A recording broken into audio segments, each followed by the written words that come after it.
Magandang araw mga kabiblog. Sa araw na ito, ituturo ko po sa inyo kung paano gumawa ng piso wifi window machine. Kasi sa panahon ngayon, pandemic, may tayong mga kababayan na nasa bahay lang. Ito po, gawin niyo po ito. Sigurado po ako, may matutunan kayo. Kaya kung interesado ka sa video ito, tapusin niyo po. At siya nga pala mga kabiblog, sa channel na ito ay nagtuturo po tayo ng mga video tutorial. Kaya subscribe na po kayo sa channel na ito. At pindutin nyo na rin po yung subscribe button sa baba. Para kung may bago man akong i-upload na video, manonotify kayo kaagad. Tara, gawa tayo.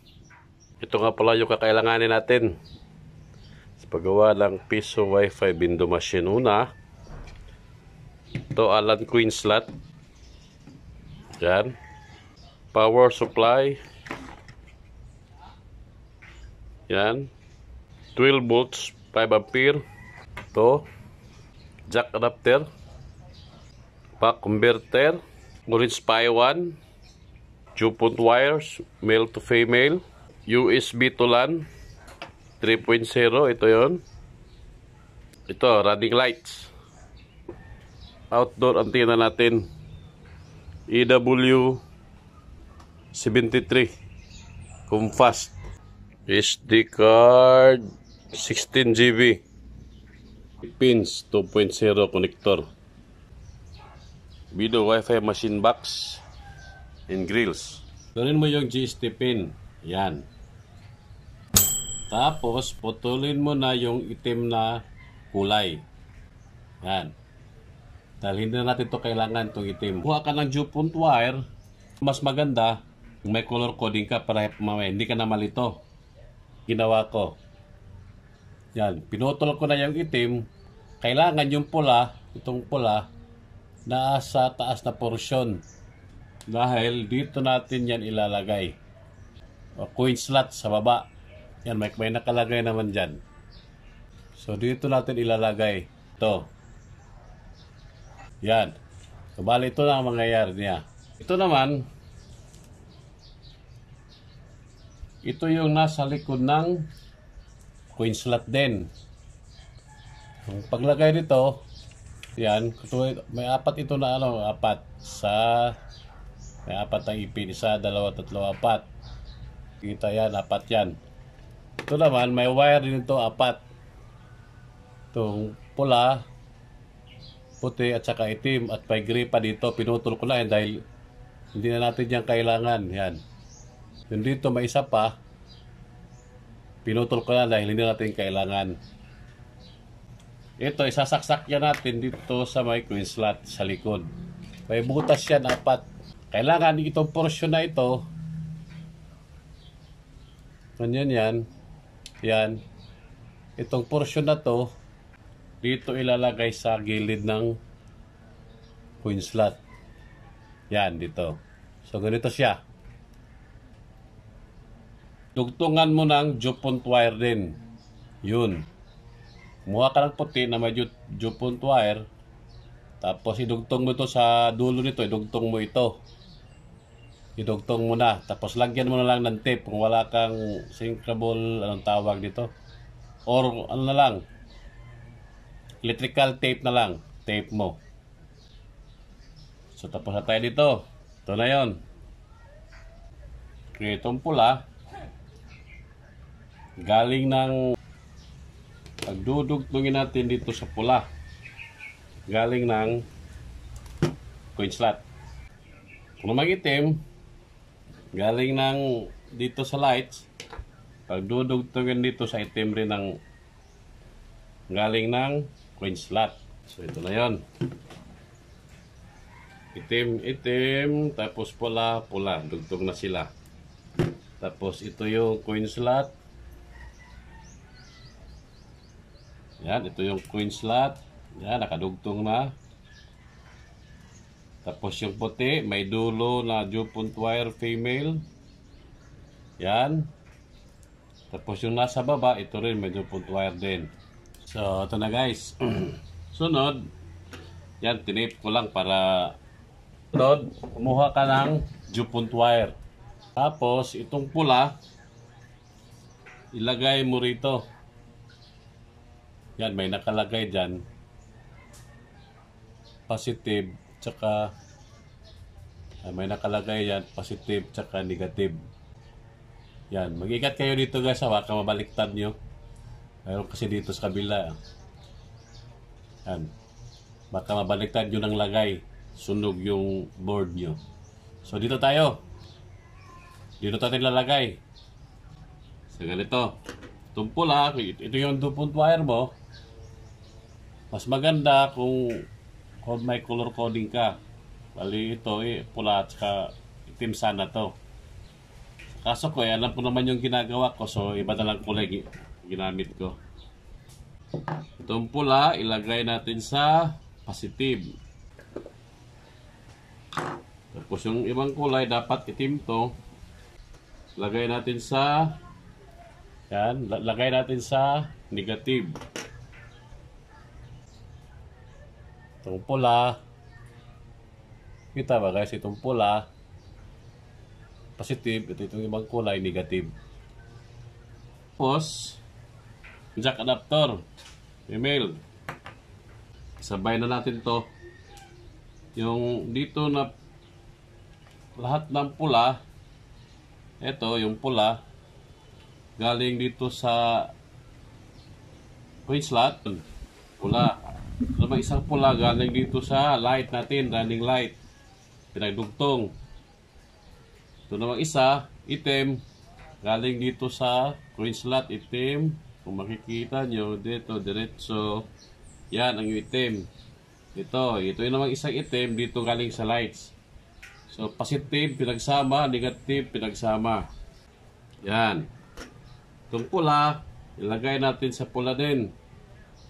Ito namang isang kulay na galing sa negative dito sa back converter natin. Lagay din natin dito sa negative. Tapos itong jack adapter natin, dito natin sila ilalagay lahat.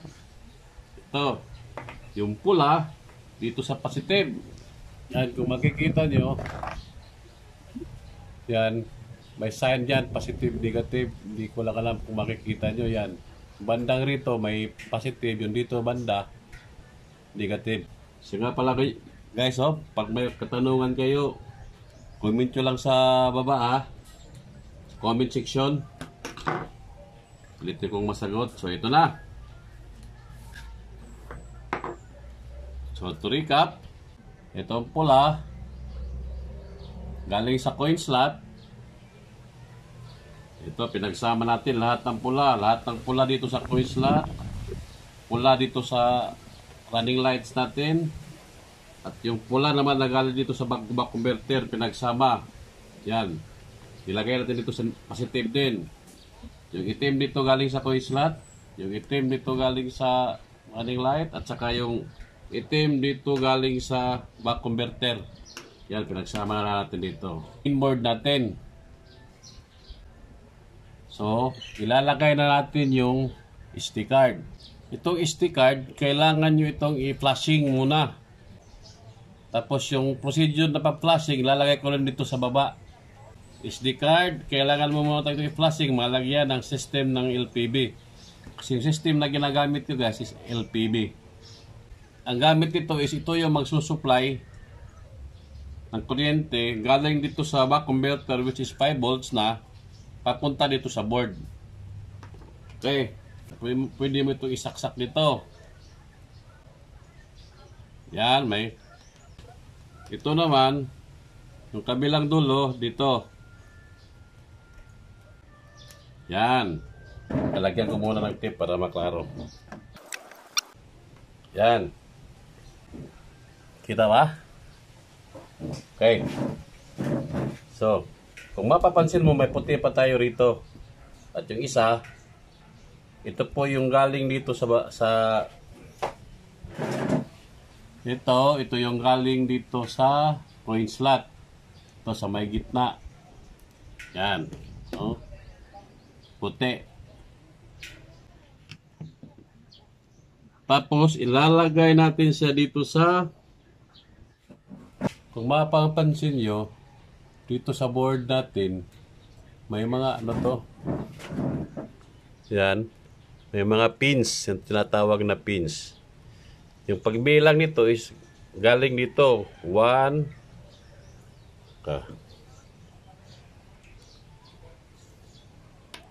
Ito yung pagbilang. 1, 2. Kita nyo ba guys? Sa 1, 2, 3, 4, 5, 6, 7, 8. Bale yung dito banda, dito magsisimula yung 1. Ito dito banda. 1. Tapos yung sa sunod 2. Tapos 3. Tapos 4. Itong puti, dito natin ilalagay sa pin 3. Pin 3. 1, 2, 3. Pin 3.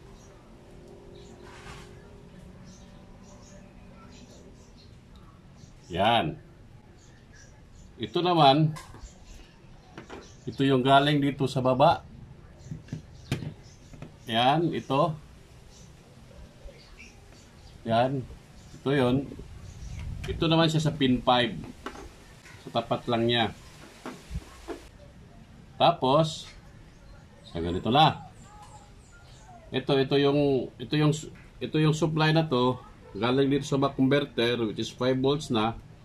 Dito natin yan isasalpak. Yan. Kompleto na. Tapos ito yung power supply natin. Dito natin yan isasaksak. Dito. Power supply, 12 volts, 5 ampere. Yan. Lagyan natin yan dyan. Papak natin yan dyan. So, yung sunod, ang kailangan natin, ito naman yung USB to LAN. Dito sa board. So, ito yon. Yan.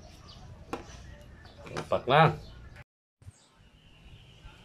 Saka pala guys, ito. Kailangan natin lang ito.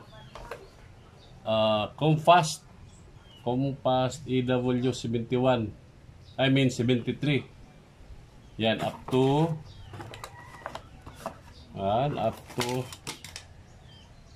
76 user. Kita ba? Up to 76 user. Kailangan natin to yung compass. Yan, meron siyang cord. Yan. Para sa power. Yan, merong LAN cable.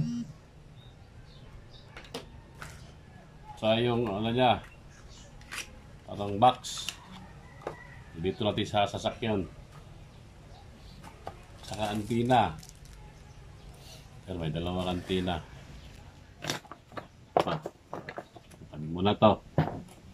Ito ngayon, ilalagay na natin yan dito para sa power niya. Yan. Tapos, yung cord. Para malagyan, itong gamit ng cord, lagay natin dito para malagyan to ng power. Sasaksak natin sa kuryente to, sa kuryente. Box na to, itong cord na to, saksak natin dyan para malagyan ito ng power. Okay. Tapos, dito natin yan ilalagay sa POA. Ito, POA. Yan.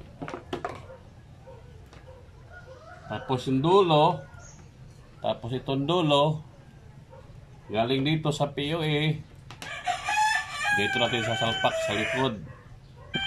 Ito yun. Yan. Okay na. Tapos isa pang cord. Itong cord na to, galing dito sa LAN ng dito, saksak natin, papunta ng dito sa USB to LAN 3.0. Guys, nasundan niyo ba guys? Yan. Medyo magulo na. Saka pala guys, kailangan nyo rin lang ito. LAN cable. Ito naman, ilalagay natin galing yun sa ano mo, dito sa board mo, Orange Pi, papunta dun sa modem para siya magsusupply ng internet connection mo. Ito yung dolo, lagay sa board.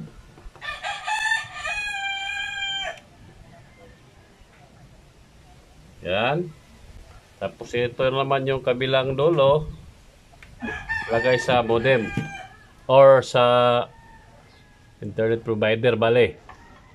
Yan. So, yan na.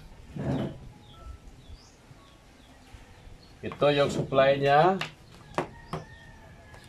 Ito naman yung supply ng... Baligay sa tip ko muna para masundan nyo.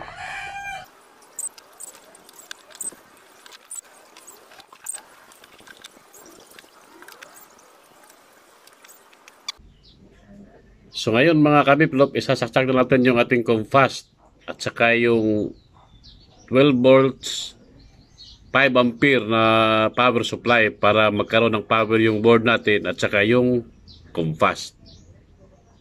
At ititesting na rin natin kung gagana ba talaga o hindi. Tara! So ngayon guys, pag-testing na tayo kung gumana ba tong system natin. Okay. Punta tayo sa connect natin. Yan. So ngayon nakakonect ako dito sa wifi ko. So out na natin yan. Yan. Dito tayo sa piso wifi. Yan. Pop up agad. So gumana. Try natin mag-insert ng coin. Yan.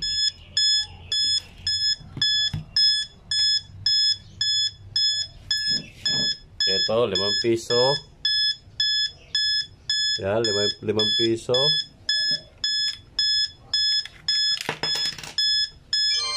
Okay, gumana. Ito, piso. Yan. Yan, gumana. So ito mga kabiplop, ito lahat.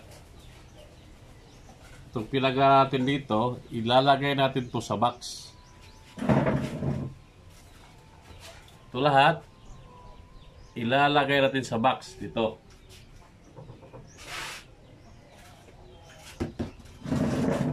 Ito yun. Dito natin siya ilalagay. Yan. Yan, lalagyan nyo dito. Okay.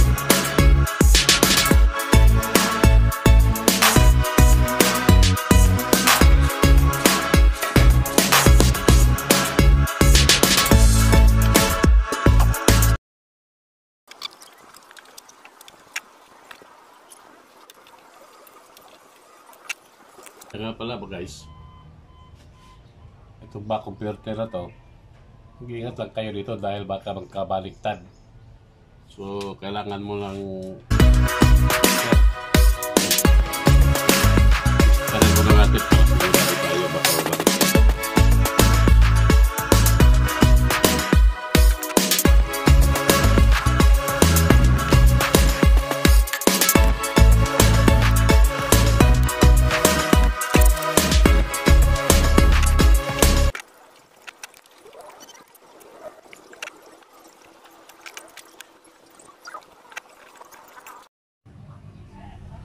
So ito na guys, moment of truth.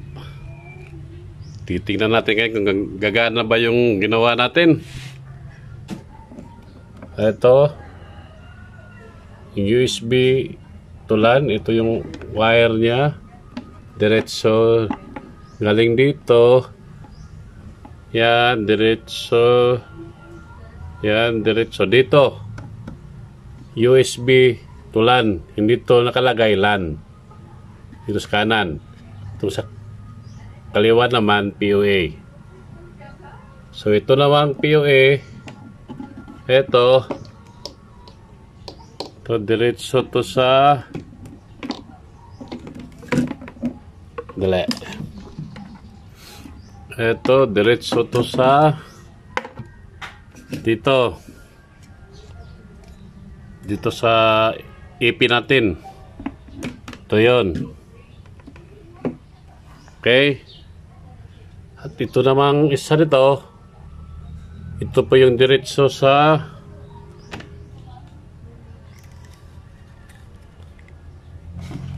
Yan, modem natin dito. Yan, nakasaksak. So yan. Baba natin para makita. Oh, yan. Ayan. Yan, nakakabit na lahat. Okay, try natin.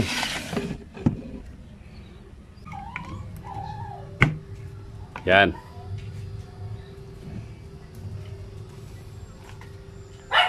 Okay.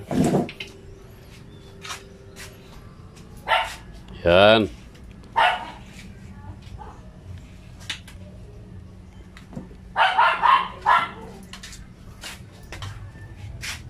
Okay. Okay, ito guys, testing natin. On natin yung wifi. Yan. Tapos on natin. Yan, nakakonect sa isa. Forget muna natin. Yan. So, andito yun. Pop up agad. Insert money. Yun.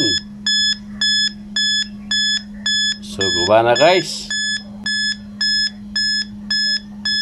Okay. Chill muna.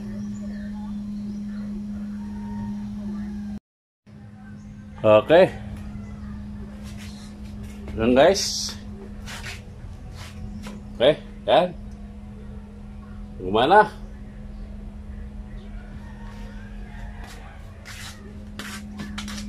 Yan. Yan, gumana. So, ano lang, tandaan nyo lang, lahat ng positive na wire o yung pula, pagsasamahin nyo lahat din ng itim pagsama-samahin. Siya nga pala mga kabiplo, pag may mga katanungan kayo, comment nyo lang sa baba regarding dito sa piso wifi window machine at pipilitin kung sasagutin yun. Okay, successful tayo. So yun lang mga kabiplo, sana may natutunan kayo. At pag na-deploy ko na itong machine na to, isasama ko rin kayo kung saan ko ito ma-deploy. Maraming salamat. Sharing is caring.